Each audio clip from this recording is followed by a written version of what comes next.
il ne fallait plus qu'on perde notre gibier. C'était pas possible de perdre du gibier. Donc on a adopté cette méthode pour retrouver les animaux blessés.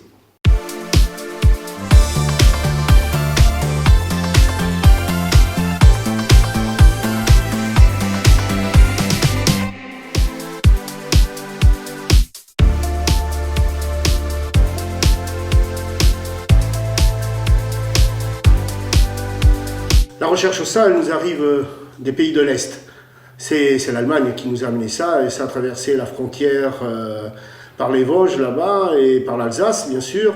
Et aussitôt, elle a marqué la France parce que c'était la solution pour retrouver les animaux blessés.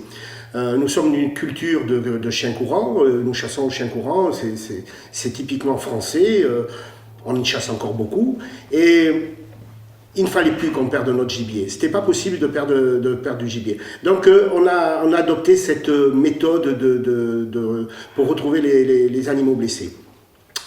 Ce qui a fait que ça a fonctionné et que ça fonctionne de plus en plus, c'est que l'éthique de la chasse est maintenant quelque chose qui est mis très en avant. On ne peut plus se permettre de quitter la forêt en laissant du gibier derrière nous, sans savoir où se place où est placée la balle, qu'est-ce qui est devenu l'animal tiré. C'est plus possible. Le soir, on a besoin de savoir ce qui s'est passé. Donc la recherche au sang, ça a vraiment fonctionné très rapidement. Les méthodes, après, c'en est une autre. Les groupes qui se sont formés, c'en est une autre. Et on a quand même bien évolué et dans le bon sens. Les méthodes, la recherche au sang, c'est des chiens qui sont spécialisés. Au début, bien sûr, c'est le teckel qui a réussi à prendre la grosse part du marché, mais pour chasser en montagne, puisque ça nous arrivait des Vosges et surtout de l'Alsace un petit peu montagneuse, on avait le rouge de Bavière, le rouge de Hanovre. On parlait très peu d'autres races comme les terriers ou autres. Maintenant, on utilise beaucoup d'autres chiens, pas toujours à bon escient et pas toujours bien choisi, mais c'est le français, je le répète très souvent, le français choisit à 80% son chien pour l'esthétique et le reste pour l'utilisation intrinsèque à la race.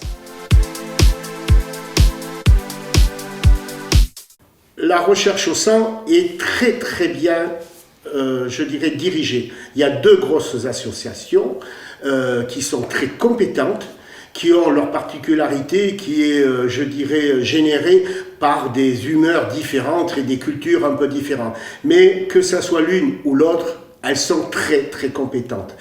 Elles ont réussi à faire diffuser cette culture et cette pratique sur tout le continent. Et je dirais maintenant que la recherche au sang est pratiquée du sud de l'Europe au nord de l'Europe et dans les pays de l'Est. La recherche au sang en France est compartimentalisé par les départements et il est facile dans chaque fédération de chasse de trouver la liste des conducteurs avec le nom des 2 associations. À l'étranger, bien sûr, l'Allemagne et tous les pays de l'Est étaient déjà un petit peu en avance sur nous. À l'étranger, je dirais maintenant, c'est les Espagnols qui étaient un petit peu en retard, qui sont venus et qui ont compris que cette pratique était nécessaire.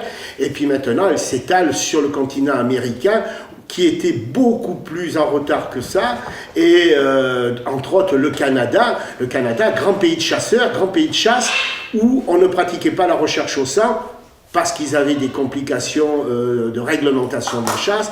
Maintenant, nous avons des structures très compétentes qui ont vu le jour. Et au Canada, grand pays de chasse, grand pays de chasse au grand gibier, où nous avons des conducteurs maintenant qui sont, je dirais, aussi performants que ce que nous avons ici, chez nous en France.